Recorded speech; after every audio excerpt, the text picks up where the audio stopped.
Live from the Asbury Park Music Foundation and presented by Mogo, it's One More with Brian Erickson. Ready?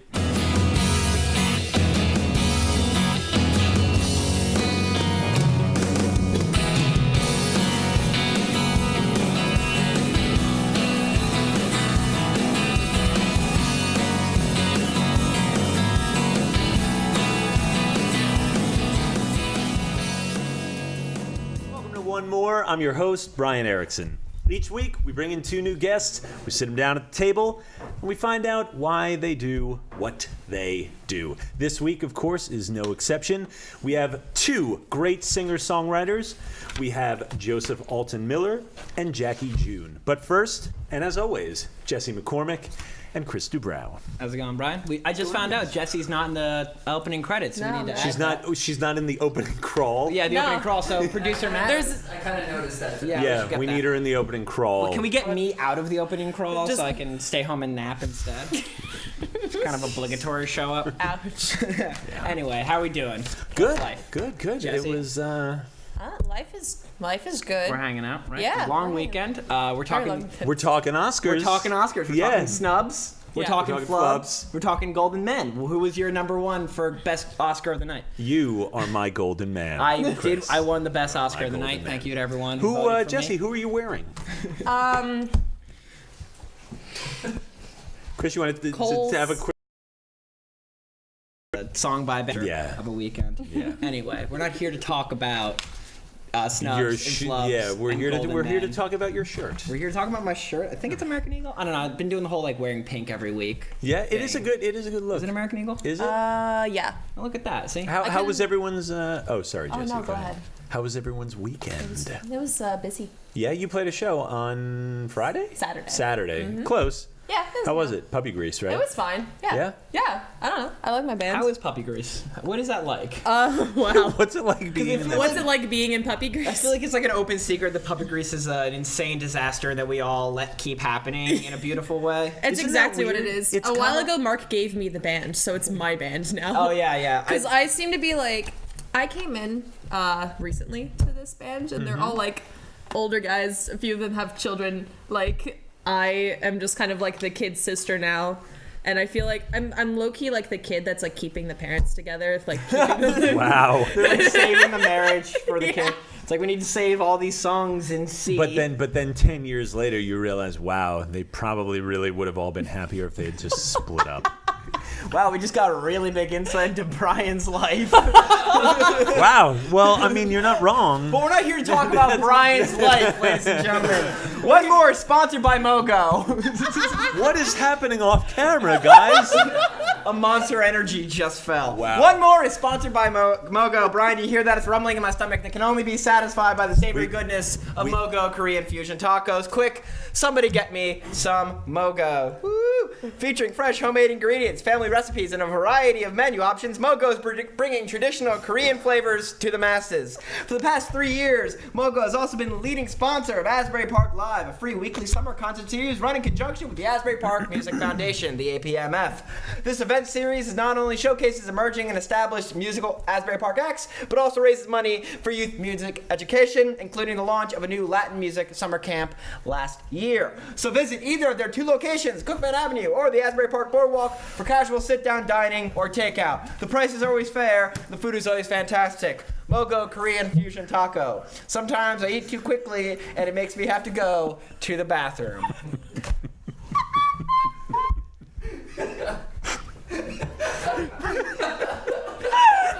You were so excited for that one, weren't you? Well, you keep asking me to write new punchlines. Well, no, I had a new one. I had a new. Oh, you broke her. Is she okay? Nope, she's broken. Wow. This is why we need to have the cut to black, and it's just a video of Nash being like, "Hold up." Yeah. I think it's a world record for earliest ever broken. Yeah, that was quick. Sorry, Jesse. That's the secret to making Jesse McCormick break, ladies and gentlemen. Yeah. Talk about Chris Dubrow going to the bathroom. Which, as we all know, I do not do. Well, that's because he's a unicorn. Something like that. He's an award-winning singer-songwriter whose latest album, Songs of Travel for the Vagabond, is available everywhere. Let us welcome Joseph Alton Miller.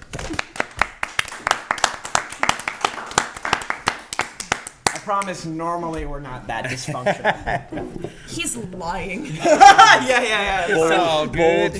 Bold face. Yeah. How's everybody doing? Good. Thanks for coming. Welcome. Thank you. Thanks for having me. You shaved your beard recently. I didn't want to talk about that. You stole my thunder. Oh, I'm so sorry. That's okay.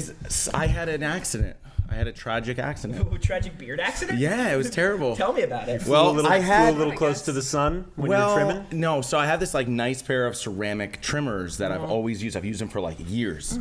And I hadn't been trimming my beard too often. It got pretty good. And I was like, I got to trim it just a little bit. So I took out the trimmers and I turned them on and the motor's dead. So I got to take out the $20 pair of trimmers that I got from like Walmart or something, and they're super light.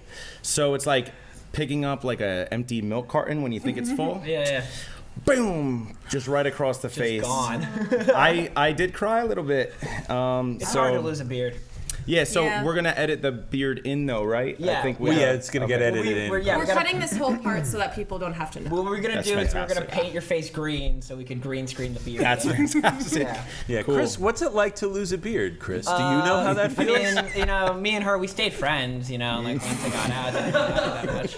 That is the best joke I've ever had on this show. We're not here to talk about my beard. We're here to talk, I have the same shirt. This is a fantastic. It's a great shirt. I love this shirt. I don't understand what's going on. Wait, did you get it when it was $4 God though? knows where I got it from. $4. From Chris. You bought it off Chris. That's right. For $4. Well, I didn't buy it. I left him Yeah, $4. I took it off him when he was sleeping. Left him $4. Left him $4. That's all you. Yeah. Where that I left you $4 on your dresser. On your Just so I nightstand. wasn't totally stealing from you. Hey, it wouldn't be the first time I woke up with $4 on my dresser. It's happened to everyone. Yeah, he has spare change and throw it on the dresser. Yeah. Can we please stop riffing and talk to him about his music? I'm putting this ball in the air and it's falling apart. Oh wow. Okay, Jesse. So Joe, you started out under the name Joe Miller. You released a couple of records and then made the switch to your full proper name more recently. What was going wrong in those early stages for you to make that change? So first of all, there's a lot of Joe Millers out there. So there's an Alaskan politician. There's the Westminster choir director. There's a blues musician named Joe Miller up in Connecticut. And so it was actually, so I had a show in Connecticut lined up with this organization called We Are the Nine. They bring in 9 songwriters, and they do it all over the Northeast.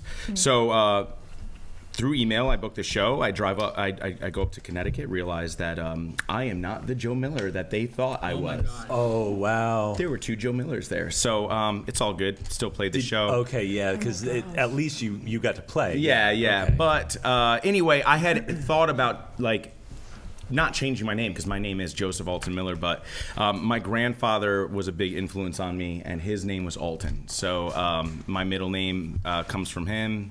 And so I decided to kind of besides the fact that I needed to be found on Spotify a little bit easier, I figured, make the change. And it was a little weird at first because I've been doing this a long time, and then it's only been the past few years, so it was a little weird, but it's all good now. I feel good. When you made the change, when you made the kind of the name change, didn't you also kind of pull some of that early stuff? I did.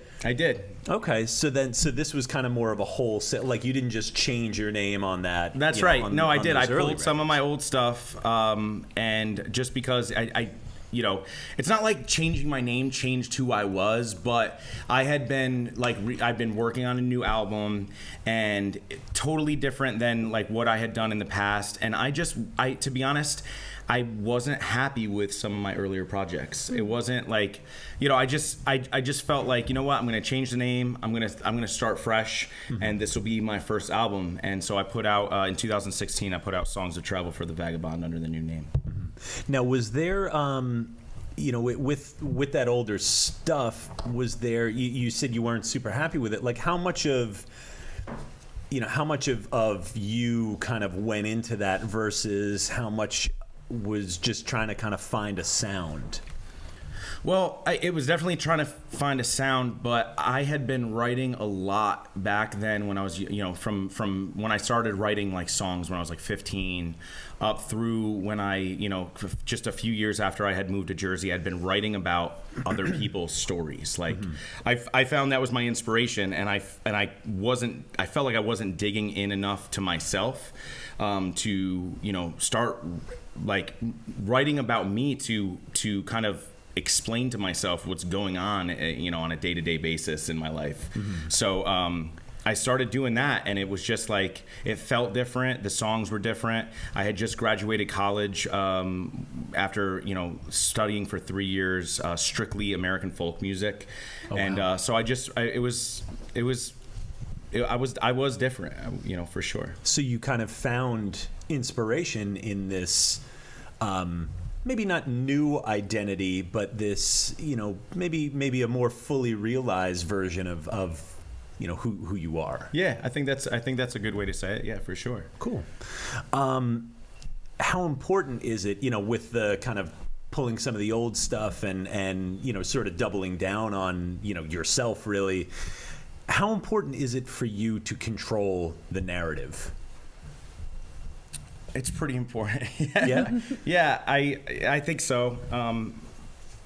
I feel like I have a better control over it, and I feel like when I did my last album, the only thing that I wanted to come out of it wasn't like making money and selling records, because we don't do that anymore.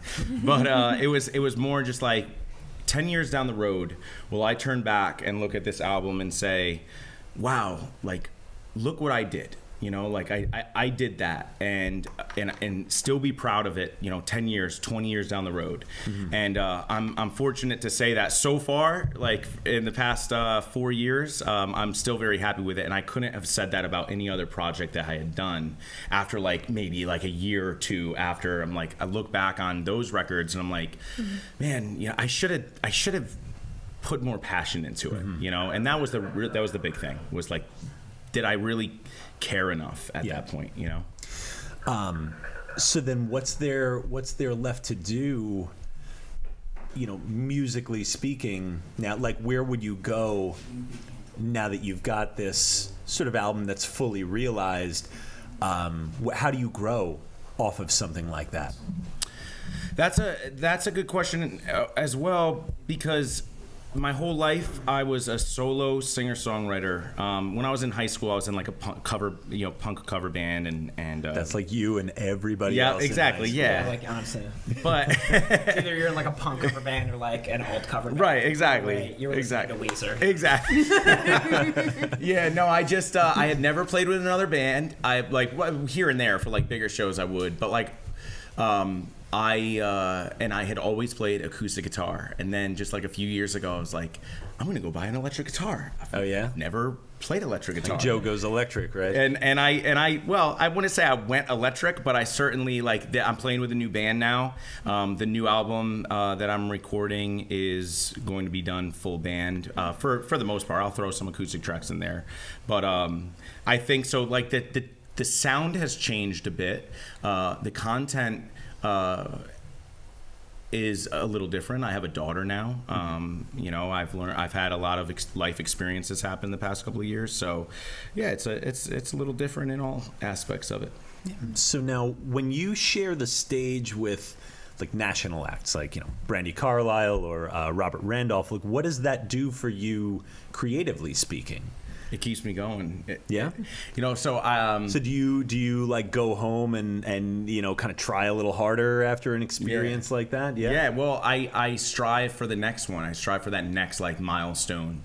A lot of people will say like when you play with Brandi Carlile or you're nominated for some like really cool award, people that like aren't musicians, they say to you like, wow, like this is going to be such a game changer. And of course, like maybe it could be if you're in the right place at the right time, like maybe. But it's usually more like just an incremental step. It's a step, and it keeps me going. It's like even when I'm, like even when I just like fill a room, like it could be the tiniest room, and if it's full, like that's just that like another like, hey, I should keep doing this. This feels really good. Were there a lot of people in the igloo yesterday? Did you have a igloo full igloo yesterday? I had a full igloo. Yeah, hell yeah. It was awesome. Yeah. Cool. Yeah. So let's talk a little bit about your latest record. Songs of Travel for the Vagabond. How does travel inform your writing? Because you're not from around here. You grew up in upstate New York, and you kind of like kicked around for a bit. So how did those experiences of kind of constant movement inform what you do? I think it's just like, and learning about, Maybelle Carter from the Carter family, picking up that guitar and doing those lead fiddle tunes on the guitar. And it was like revolutionary, like just like this new idea of like, doing the like, the melody in with the chords. And with that, here we have, Metallica, playing lead guitar. Like, where did lead guitar come from? Fiddle tunes, playing guitar with fiddle tunes. And then you have with that, you have such a, with funk and jazz came hip hop, such a heavy influence into it. And it's like party music. It's gangster rap. Mm-hmm. Some other people will listen to it and say, that's a very heavy story. How has my whole life, I wanted a child. I was told at a very young age that I would never have a child. And so, due to some medical complications that I had when I was a kid. So from a very early stage, I knew I wanted two things. I wanted to be a musician, and I wanted to be a father. And when I had the opportunity, I'm living the dream that I'm not musician, and I have a kid, and it's a huge influence I'm close attention to, and wondering what's going on and trying to figure out how to make it better for her. We live in a crazy time. Yeah. And it's like, people ask me why I would want to raise a kid in this day and age, because she could save the fucking world, and so yeah, I want to help her do that. That's excellent. I have one more question for you, and then we'll move on. There are a lot of guys with guitars just throughout music history. In your own opinion, what does Joseph Alton Miller do differently? Oh man. Well, no, because like say for someone who's not so familiar with you, like my mom is watching, sell yourself to my mom. Sell yourself to Joyce. Mom. No, I think that I think that and I don't really know if I can say that I do it differently. I definitely strive not to copy anybody, but at the same time, I am heavily influenced by, as we all are, by the things around us and the music. Whether I'm going to play no matter where, steel or a stone cut diamond. I don't talk about diamonds and cutting. Really? I don't know how to. It's just two perfect human beings, and so kind. Jesus. Hey, Jackie. So Jackie. How are you? Hi. Hey, what's up? How you been? Oh, just fabulous. You guys seem pretty great. Aww, well, that's we hope so. We should do one episode where we're just like super dour and like bummed out and just. Oh my god. So good to have you on. That would really. I'll literally take a nap. Thanks for being just here, a little. Jackie. Yeah. Keep them guessing. Got to do that. Absolutely. So, how long have you been playing music for? So I've been singing my whole life. As a kid, I sang. I did a lot of musical theater and all that good stuff, and kind of stopped for a few years. And because you're kind of new-ish to the scene, right? Yeah, very new. I only really started writing and pursuing this whole music thing less than 2 years ago. I would say I've been really at it for about a year. Welcome to it. Thanks. This is the rites of passage, by the way. So now finally you've been legitimized, Joseph. You're now welcome. Everybody now. Finally, everybody. All those finally great made songs. It. Yeah, no. All those shows, all that writing. No. It was being harassed by Brian, Jesse, and I. Do you come from a musical background? So yes and no. I do have a lot of musical people in my family. I have a lot of entertainers in my family. How so? My aunt is a professional belly dancer. Really? World-renowned belly dancer.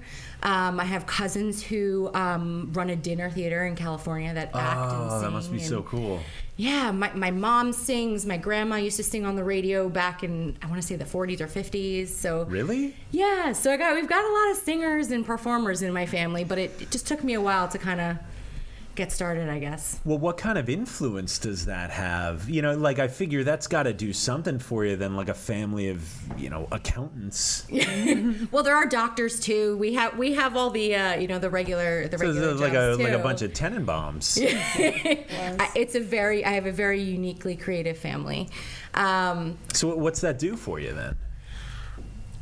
To be honest with you, I think that it's where I get the passion for music and in singing, and my mom's a wonderful writer in terms of storytelling, and I think that's where the songwriting aspect comes into play.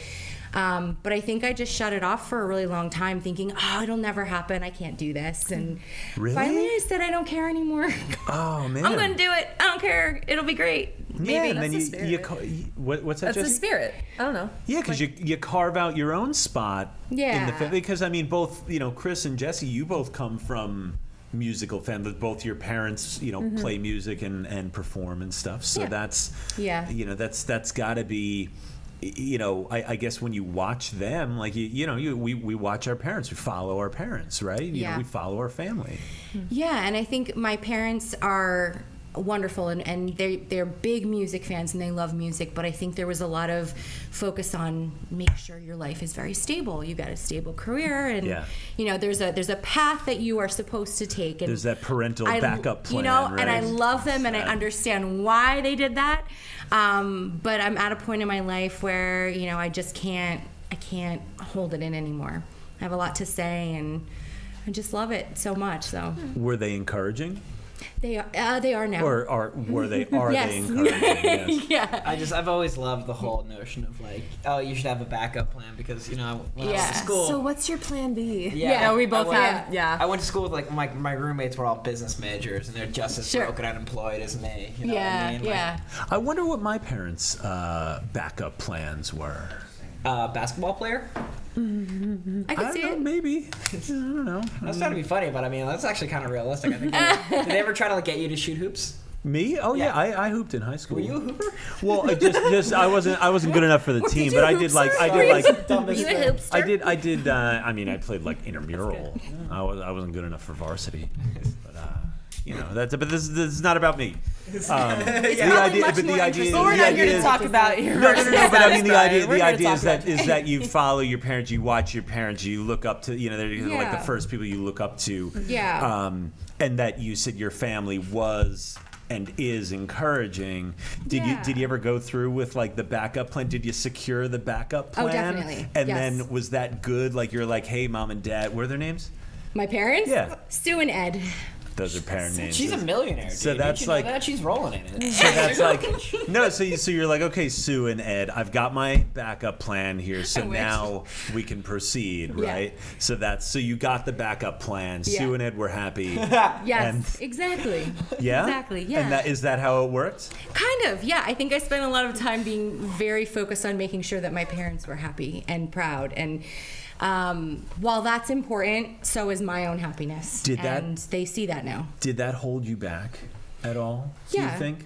I think it did. I mean, but at the end of the day, I think if I hadn't started kind of the 9-to-5 career, I don't know if I could be financially supporting all of the music endeavors that I am now working towards. Isn't that something though, right? Like where you say, your work, because that's something that this is not, certainly no offense, like you were certainly not the first person to kind of suggest that your work finances Of your course, passion or your yeah. art, or however you want to call it. Yeah.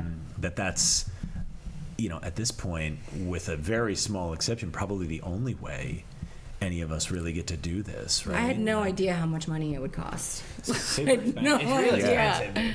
Like, Yeah. I mean, I know Oh, yeah, I'm Telegraph Hill's learning. got those deep pockets for all those Burns albums, Do right? they? Because I could use some of that right now, Yeah. both personally and professionally. God bless. But yeah, this is, there really is no other way. There's no like walking down to a cafe when you're 19. Yeah. And, having some bigwig Just just, happen to be there. happen to be Yeah. there. Yeah. Yeah. Unfortunately. So who was the first artist you heard that really made you kind of stand up and take notice? This question always kills me They because had- I'm very honest about it, and it's They- the most ridiculous answer to most people. And excited. they had more than one hit, by the way. Who's this? Do you know who it is? I think I do. Hanson. Hanson, yeah. You knew? Yeah.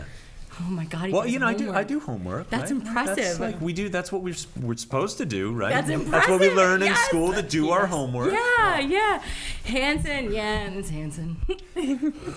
But no. I mean, they came They out wrote their and- own songs. They played their own and instruments. they still do. Yeah. They do. They're actually really successful independent artists now, and they write really incredible music, actually. So I do suggest checking out their newer stuff. Just saying. Maybe I have. Oh, Maybe it's pretty good. I'm not lying. No, I Good. very much am like anti the whole cynicism of like if something was poppy and popular, therefore it is bad. And I think Hanson is like a very good example of something that was good, and it was. I mean, yeah, Mbop is kind of a goofy song, but like Sure. that was a hit. Still Yeah. They bops. wrote it, and like it's still Mbop's. Yep. Yeah. Like, so I've always been very Sure does. anti like if something is big, therefore it is bad, which is weird. Which is not. Well, that's a very '90s thing. Yeah, like it's that. like- That's sort of fallen away a Yeah, lot. the country- in, like, Yeah, I think the so. intervening years have made that. But I think there's still Yeah. like contrarianism, especially in like the communities that I roll in. There's a lot of for tendency to like sure. not like it because it's popular. Really? Especially around here with a lot of musicians. Yeah. You Like, think so? Yeah. Absolutely. Oh yeah. I have no problem if something's popular. I Yeah, want people no, to like those my people songs, smack so. those people down. What are we doing? I'm gonna be the first to say I used to be like that, but like we were all, Yeah. angsty and 15. No, I'm once. still fighting it every Well, day. yeah, I mean, when I was, Absolutely. Like well, because like it's so easy to just be like, oh, everyone's liking this, so like there must be something calculated and like like weird and two-faced or just shallow. I just look at it as if I like it, I like it. I don't Yeah. really care what anybody else thinks, And if it happens to be silly and goofy and not make any sense, well, it had a really great melody and I liked it, so Yeah. yeah, no, you're Whatever. absolutely right. don't care. So, when you decided to pursue music, was it like a conscious decision, or did it just sort of start to happen? Was there a moment where you said, you know what, this is it, today is day one and we go from here? Kind of. So I was kind of going through a period of time where I was just questioning what was going on in my life and deciding. It just felt like a crossroad. It just felt like I need to do something with my life right now, and I don't know what it's going to be. And so I got back into voice lessons just to get my voice back in shape, because I hadn't really been a songwriter before. I was mostly just singing here and there at different events and in theater. And once I started taking those voice lessons, my voice teacher said to me, she goes, I really think you should start writing. I feel the artist in you. And I was like, what are you talking about? And so, yeah, I wrote my first song with her. I write all of my songs with her now. Oh, wow. Yeah, we have a really good writing chemistry. But she, my first goal at that point was like, all right, we'll try and write a song and see how that goes. And then after that, people started taking some notice, and it started to make me feel kind of good. I'm like, maybe I can do something with this. So Yeah. I just kept writing, and yeah, now I have an EP coming out. So That's excellent. And when is Yeah. that coming out? March 8th. It's March available 8th? for Wow. pre-order So now. this is coming up real soon. Yes, it is. It is. Yeah. So March 8th. You would think we would have done this on, we do this on purpose, like get you in, about 2 weeks ahead of it, Yeah. of it coming out. Good timing. I promise you, we do nothing here on purpose. So I won't worry about that. So what? happy accidents. So how did that level of formality, as we start to kind of wrap up the interview, how did that level of formality shape the way, not that you wrote, but how you shape the way you perform? I think performing was something that generally came kind of naturally to me. I was kind of a ham as a kid. I was just talking about this before. I loved being in front of the camera. I loved being silly, and I loved being goofy, and I didn't care. I just wanted attention from everybody. And that kind of changed for a little while, and now it's slowly kind of coming back. And a lot of my songs are very personal to me. So when I'm performing them, I just kind of put myself in that mind space and hope that it connects with whoever's listening. And was that something you did just kind of right from the get-go? You know, maybe like put us in the room. What was that first performance like? Oh, God. Those early performances. Terrifying, just absolutely terrifying, because I hadn't performed my own songs before, and so there's a different sense of vulnerability when you're singing your own words that come from your own personal experiences than, you know, playing a different role or singing the national anthem or something like that. So, but I'm becoming a little bit more comfortable with it. You know, it's still a little bit hard for me, but, you know, I'm getting there. Okay. Now, you've got kind of a bit of a tour coming up in March. I'm so excited. Yeah. So yeah. As a relatively new artist, how does touring help validate the work you're doing? I think that I mean it's a small tour. It's a coffee house tour, you know, and it's for about a week. Going with some friends who are also musicians, Corey Hiltman, who's going to be playing for me in a little bit. Excellent. And a band called the Victory Drive. So we're going to definitely be, you know, hitting up the Northeast. And I think, to me, it was incredible that these places, even though there were small coffee houses, you know, wanted to have me. I have one song out right now. You know, my EP isn't even out. It's a good song, though. I mean, thank you. You know, for what it's worth, it's a good song. Thank you. And certainly I hope people enough like it. to, I think, convince people that, thank you. You know, you're a person worth booking. Thank you. That means a lot. It definitely made me feel a little bit more validated, if anything, you know, because there's obviously always, you know, a little bit of that questioning of yourself. Am I doing the right thing? Are people going to like it? You know, but. How do you overcome that? Oh, God, I have my days where I don't know if I can overcome it. I mean, I think there's a lot of emotional ups and downs about whether I'm doing the right thing, but I just remember that this has been my dream since I was a little girl, so I'm going to just try and do my best, and that's all I can do. Now, on your page, on your Facebook page, your artist page, you say, find the courage to speak your truth. How do you try and project that truth onto your audience?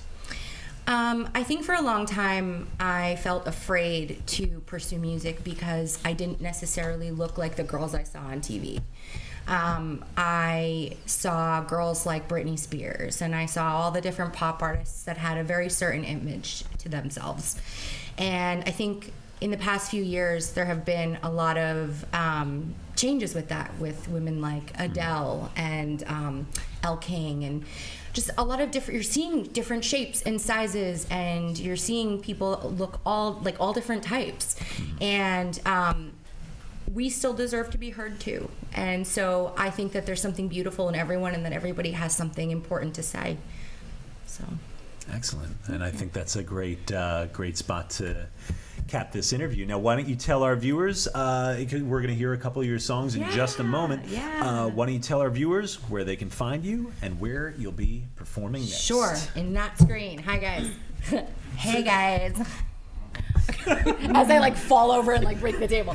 No, so Table's gonna break me. Yeah, one day. I'm not used to sitting on a stool. Very professional. Yeah. So my social media is where I'm most active. Instagram is at Jackie June Music NJ, as in New Jersey. Facebook, it's the same thing. I do have a website being built, but I won't bother you with that yet because you won't see anything there. And Chasing Nightmares, the song that I'm gonna sing, is currently available on all the streaming platforms, and the EP comes out on March 8th. It's called Wildflower, so I hope you guys will check it out. Great. Let's get you set up, and let's get you playing some music. Cool, Jackie cool. June, everybody. Is she going first? Thank Yeah, you. she's going first. Okay.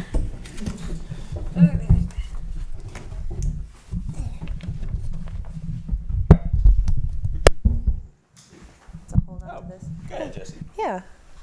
I will go ahead. Thank you, Brian.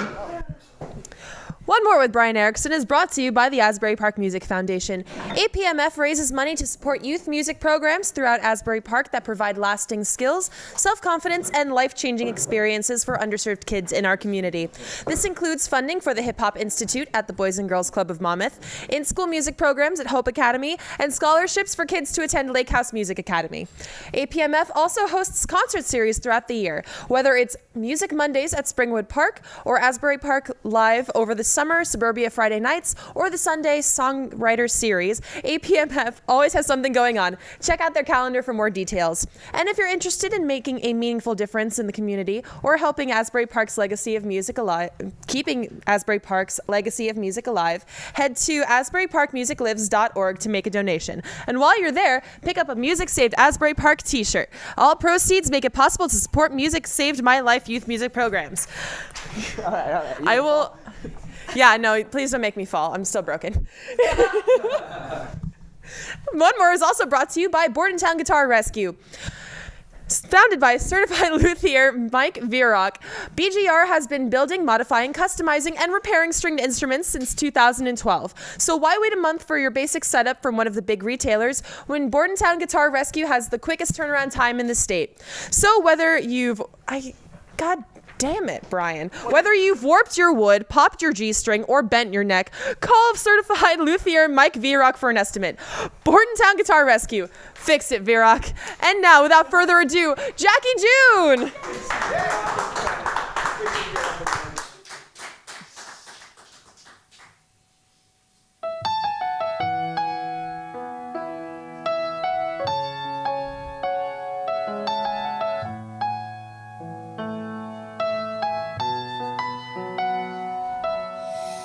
Living in a haunted house, and every time I turn around, there's a shadow watching me.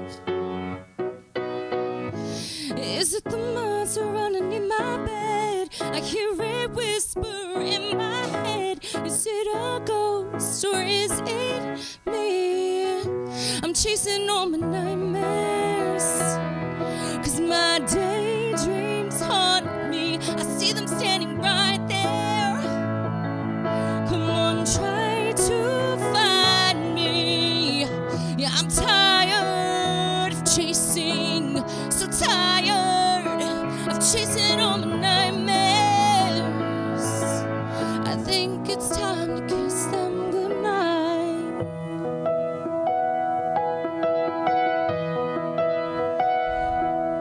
I'm tired of being terrorized.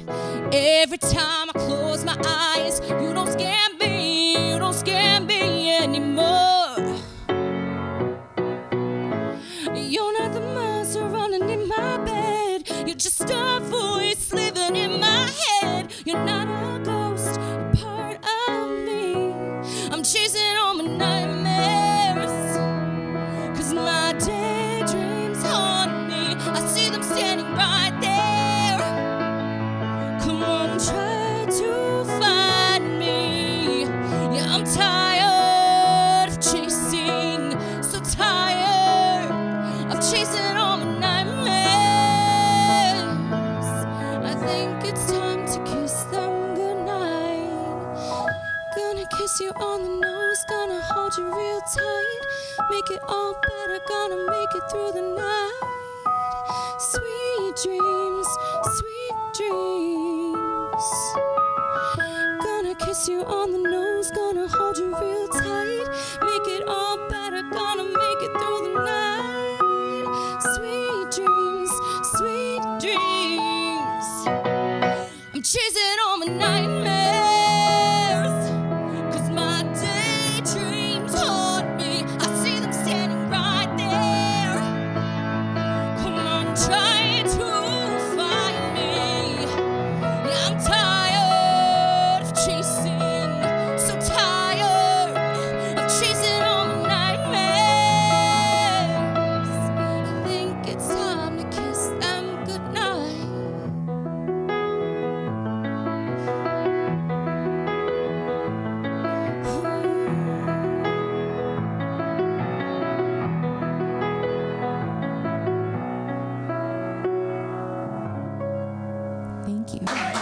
One more? Okay.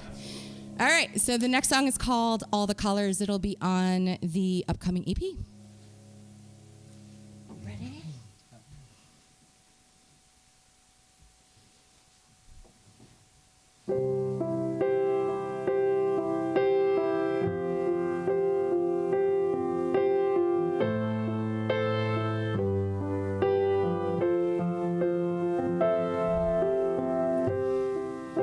Suffocating, so frustrating.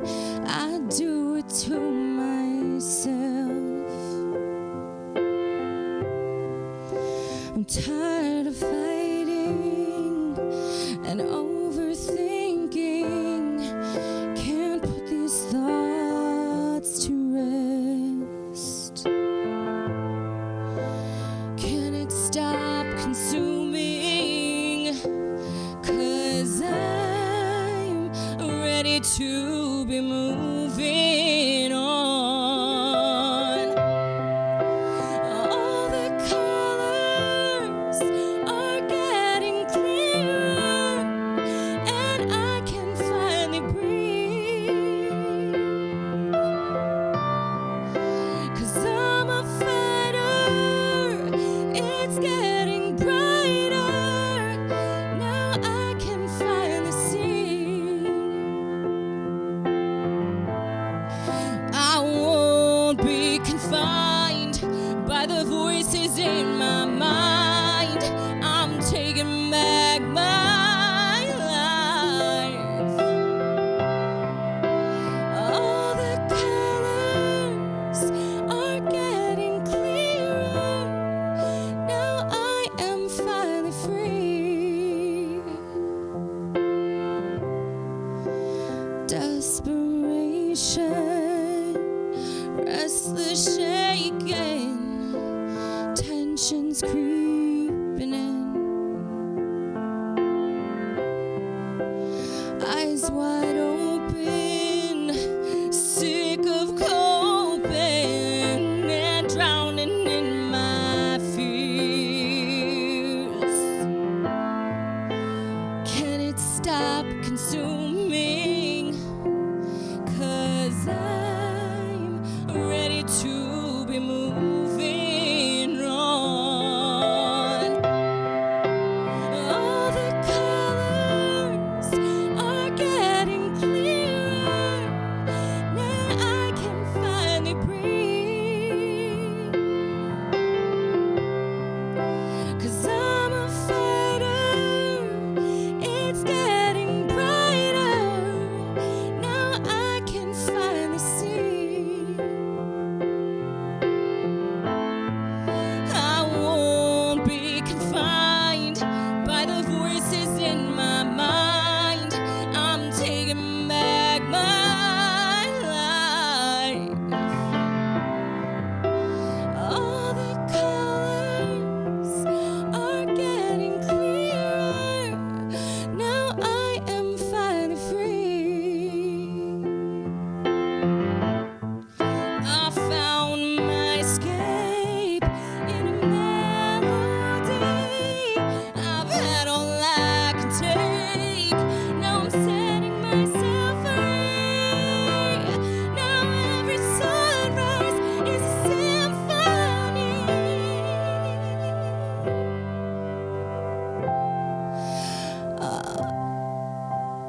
All the colors are getting clearer. Now I can finally breathe. 'Cause I'm a fighter, it's getting brighter. Now I can finally see. I won't be confined by the voices in my mind. I'm taking back my life. All the colors are getting clearer. Now I am finally free. Thank you.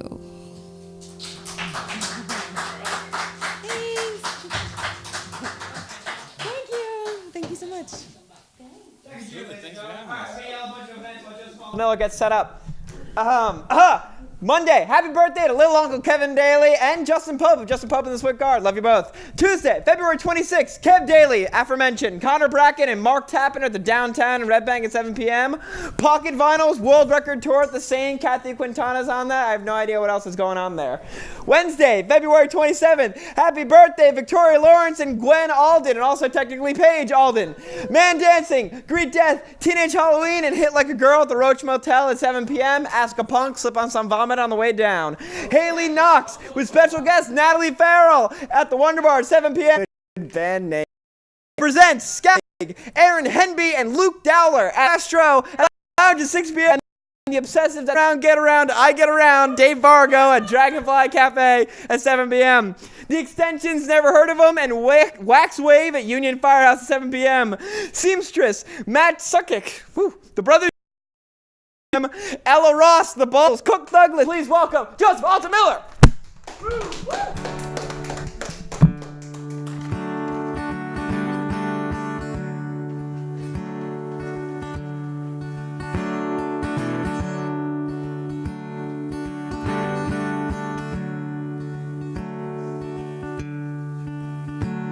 When faith has gone home and the war isn't won, when you've spent all your cash and your credit is done,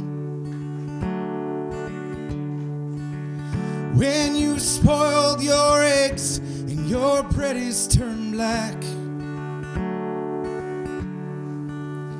when you look at your house, the roaches are back. When there's stains on your clothes and scars on your hands, when the man in the White House speaks threats about bans, when our brothers and sisters aren't treated the same, then I think it's time we move on. Oh, this is nowhere to be, from the left or the right, from my head to my feet. Well, I'm told to stand tall, but I think it's time we move on. Now there's a shadow, a vortex, a damn silhouette, and you get charged with its wreckage that you can't forget. Well, eventually light gets burned out or hides, and the stargazers come out and wait with the tides. Well, some say that we chose Chief Tweed and his lies. Well, some say that the world is gonna end in due time. If the hearsay seems true, how we move on. Well, I know she lies. This is nowhere to be, from the left or the right, from my head to my feet. Well, I'm told to stay still. I'm not sure this is home, but I think it's time we move on.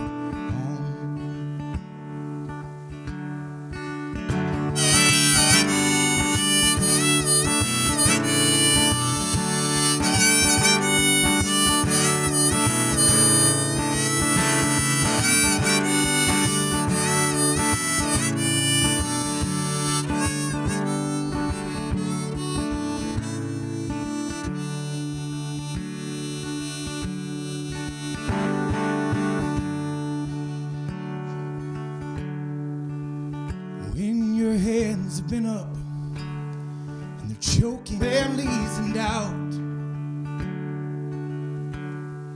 why go wrong on? Well, I know she lies. there's nowhere to be. From the left or the right, from my head to my feet. And I'm told to stay still, I'm not sure this is home. Think it's time to move.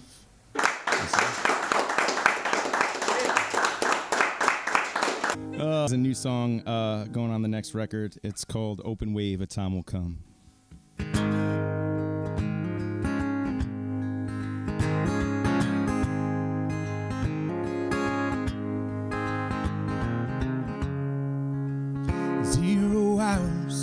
Since you went away,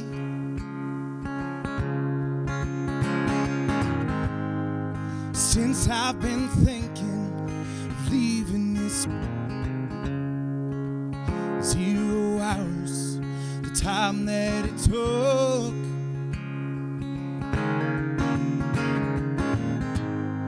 for you to go silent. Did you think that it'd work?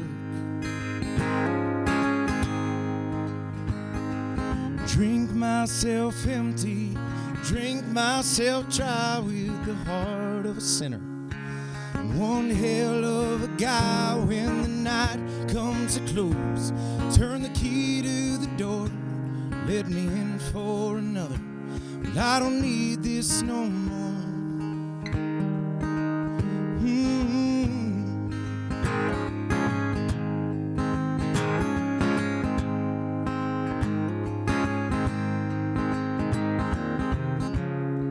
Someone's been watching our secret affair.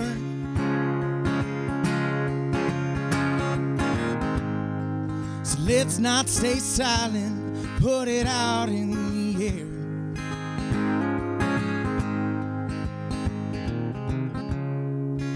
The time will come soon when I act like I care.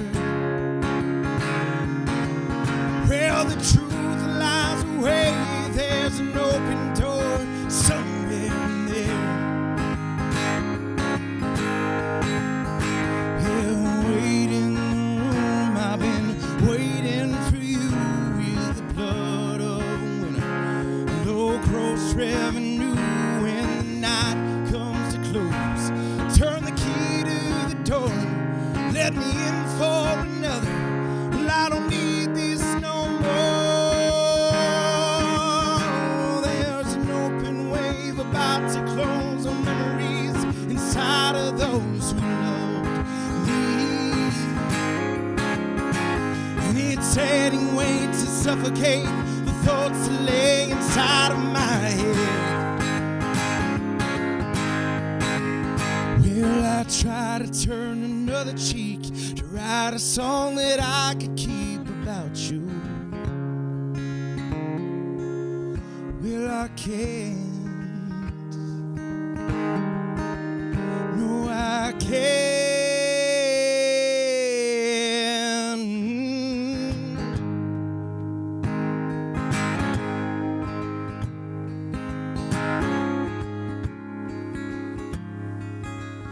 No, I can't.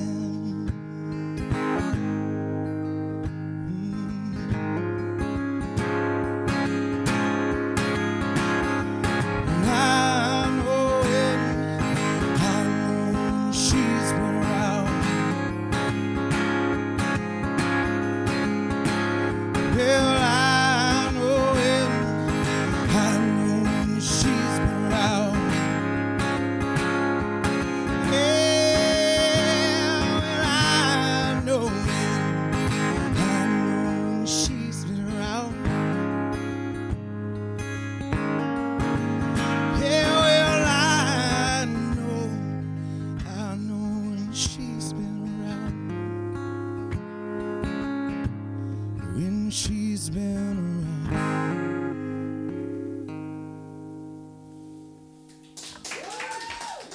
Thanks, y'all. That was great. Thanks, brother. Appreciate it. Thank you so much. Thank you. Thank you. Thanks, man. Thank you. Thank you. Thank you. All right. We got everybody in the frame, right? So good. Squeeze, we're All squeezing. right. Joseph Alton Miller, Jackie June. Hey, Jesse. No. What? No. Keep going with the outro bit. Who else? Who else? Who else? No, you keep going with the outro bit. You were doing Joseph, fine. Alton, Mill, Jackie, June. Who else? It's your show, Brian. But who else? Chris Dubrow, Jesse McCormick. This is One More. I am, I have been, I remain. Brian Erickson. Stay tuned for next week. We have the Burns taking over. So we'll see you next week. Good night, guys. That was the worst ending.